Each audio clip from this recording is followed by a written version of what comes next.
Hey boys, and welcome back to another Bleach Bracer video, and today we have another episode of Reasons to Resurrect. And in today's episode we're going to be going over the Vacation Summons, which surprisingly happened this early in a sense. I thought this banner or this resurrection batch would have came out like a few weeks ago, and then it didn't, so I thought it wasn't going to happen for a couple months, and then it did happen. This like release schedule for this specific one, which is all over the place. I don't know why they did it now. They should have done it when Swimsuit characters first came out 2 weeks ago, but nonetheless it is here. And honestly, we have a pretty good set of resurrection characters. Some characters got good upgrades, some didn't, some got some good links. We all know about the links. One character definitely did get a good upgrade, so now let's talk about it. So speaking of the banner, the Vacation Summons came out June 30th, 2017. This pretty much kickstarted the start of the end of month trend of June being Swimsuit characters. Now this banner was actually really good. The three characters in question, the Neliel, Nemu, and Ruruka, were all three good characters, plus they were in Swimsuit. The Nemu was a good hybrid, Ruruka was the best NAD character in the game, and Neliel was the best SP character in the game. There was really nothing that could go wrong in this banner besides getting shafted. Like me, I spent around 6k on this banner when they first dropped, and ended up walking away with none of the banner characters, and I think I ended up getting like a 3 out of 5 every filler character, which obviously did trigger me a bit. It hurts to this day still, but at least I got 2 out of the 3, so I'm fine with that. But looking at the fillers, you can see the banner was actually quite worth it, especially if you were on global at the time, because these Swimsuit characters, the old ones, starting from Rangaku to Yoruichi, these characters only came out once, I believe, prior to this, and that was in a 3% banner, and their banner was split. So many people didn't pull on those banners because the anniversary was coming up, and overall it just wasn't worth going all out on a 3% banner, where the characters themselves weren't that good besides just being in swimsuits. So them being as fillers in this banner just meant that if you were new to the game or if you never pulled on a swimsuit character, you were able to get a lot of orbs back from the 5 stars and 3 stars and even 4 stars. So like this banner, the value in this was actually quite good, and it was definitely a must summon on when it did drop, even though anniversary was only a month away. So that being said, that was like my little backstory of this banner. Let me know if you pulled on this banner when it first came out, because obviously it was 3 years ago. If you were playing back then, did you get shafted, or were you one of those lucky guys that walked away with all 3 of them in 2 multis?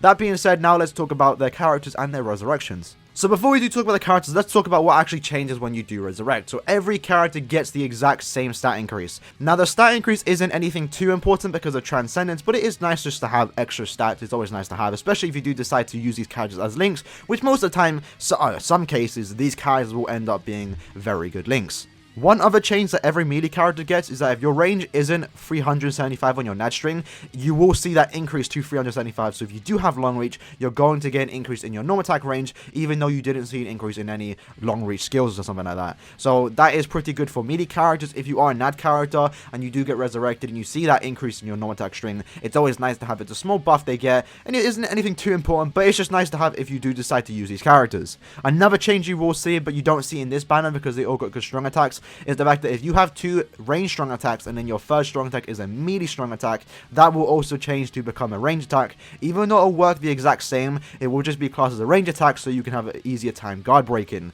The last time we saw something like this was with the Tech Ruruka.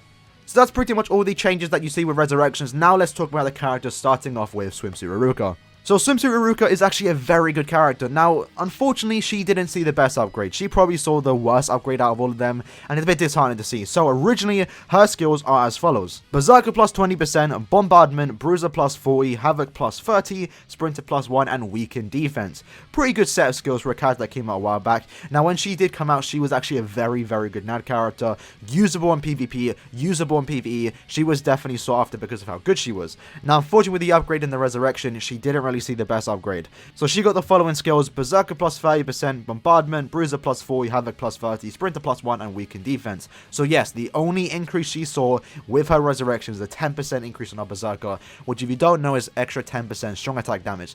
That is honestly a bit disheartening because she isn't a strong attack character. If you do decide to use this character, you're going to be using chappies on her, so that extra 10% Berserker isn't really going to change anything. And then to make it worse, she also unfortunately got a freeze duration man at 55% second link, which You know, not even a good link. So overall, she definitely got probably the worst treatment out of this Resurrection batch. Her gameplay was okay. She was quite enjoyable when I was playing with her. Unfortunately, because she is an old range character, she doesn't have the pierce normal attack string that every other character has. And by that, when you do use your normal attack string and you hit an enemy, it won't go through them and hit other enemies. So it's pretty much like a single target range attack, where if the enemies are really close together, then you'll do AoE damage around them. But for the most part, you're pretty much hitting one enemy at a time. So as you can see in the gameplay in the background, when I was playing with her, yeah, she pretty much plays like every other normal attack character that came out back then. She is a bit better than the other normal attack characters because she is somewhat usable. Now, when I say usable, I do say that lightly. They're usable, it doesn't mean you're going to use them. That's pretty much the case with this Ruruka.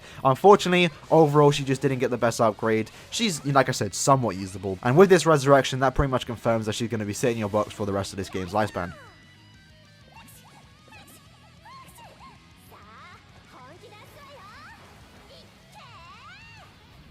Although I will say, she does now have the highest attack in the game, so she has that going for her.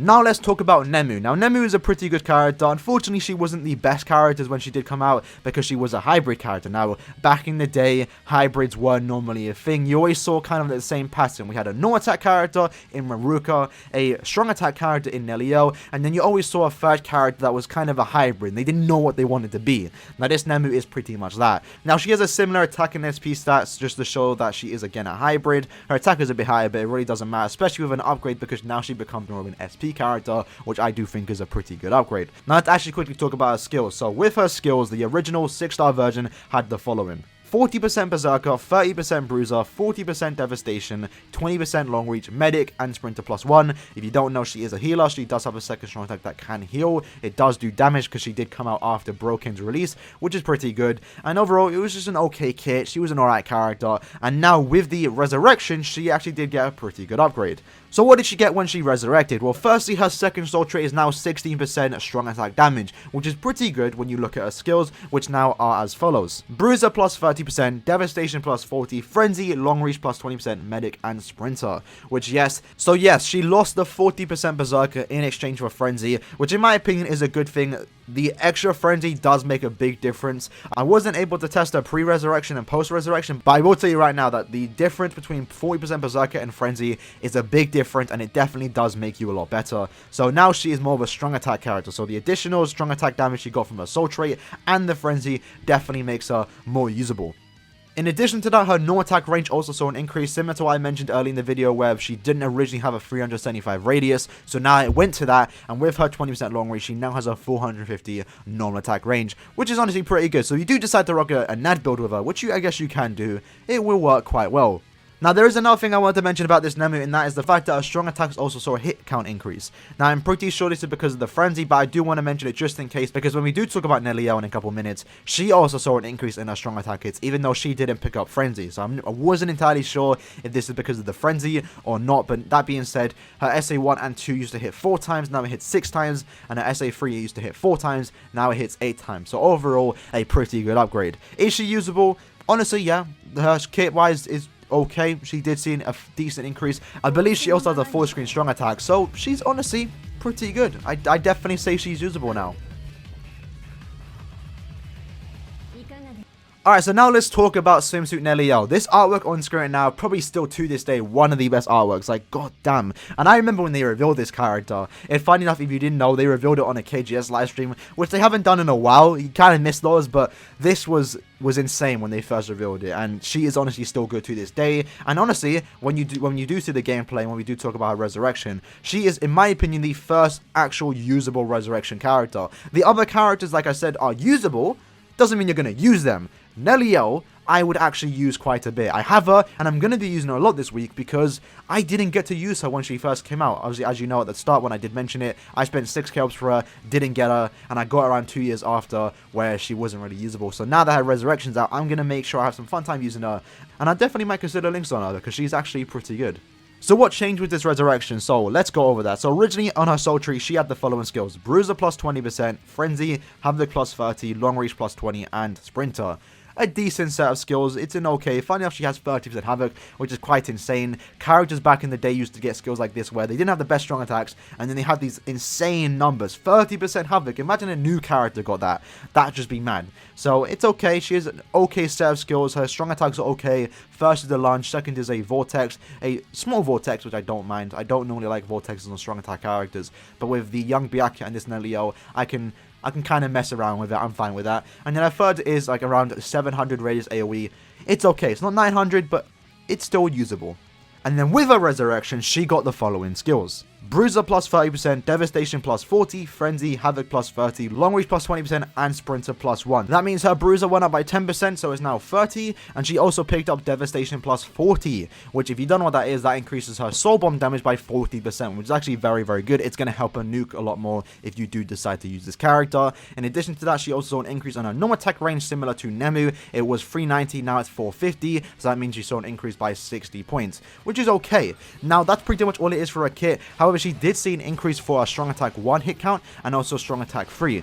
Her hit count for SA1 was originally 4, and with the resurrection it's now 6, and then her SA3 originally had a 6 hit count, now it's gone up to 8. I'm not sure the exact reason for this, because again, with Nemu, she got Frenzy, so that's why I think she got an increase in her hit counts for her strong attacks. So Nell always had Frenzy, so now it technically just means her strong attacks are doing even more damage. So overall, Neliel got a good upgrade, and I didn't even mention the fact that she now also has the highest SP in the game, and to make it even better, her second soul trait when you do Resurrect her is actually 16% strong attack damage. So she is the first 14% recharge character to not get shafted with the second link, which just makes her one of the best links in the game. Probably the best link in the game, actually.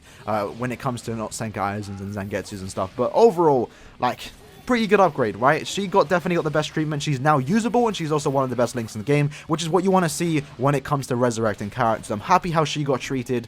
The Ruruka, unfortunately, didn't get the best upgrade. Like I said at the start, we saw some good upgrades, some bad upgrades, some characters now usable, and some characters, unfortunately, probably won't ever be usable, and that's Ruruka. And that's unfortunately just mainly because of time, but it's fine. I'm overall happy with the way this resurrection batch was handled, and I'm looking forward to the future characters. And that next one, 100%, the next resurrection batch is going to be broken. Originally in the last resurrection video, I said that the next batch was going to be broken. Obviously, I didn't think these swimsuit characters would get resurrected, but now we shouldn't have a problem. We're not going to get some next seasonal banner resurrected. Instead, it's going to be broken, and that's going to be in time for the anniversary, so that's kind of exciting, you know, a good time to do it. So that was the video. Hope you guys did enjoy it. Let me know what you guys think about these characters in the comments below, or their resurrection they did receive, and I'll see you lads in the next video, which should be later today. Yesterday I said I was going to do a top 10. That will probably come out tomorrow. I have a summon video planned because we're going to be summoning for Apache, so stay tuned for that.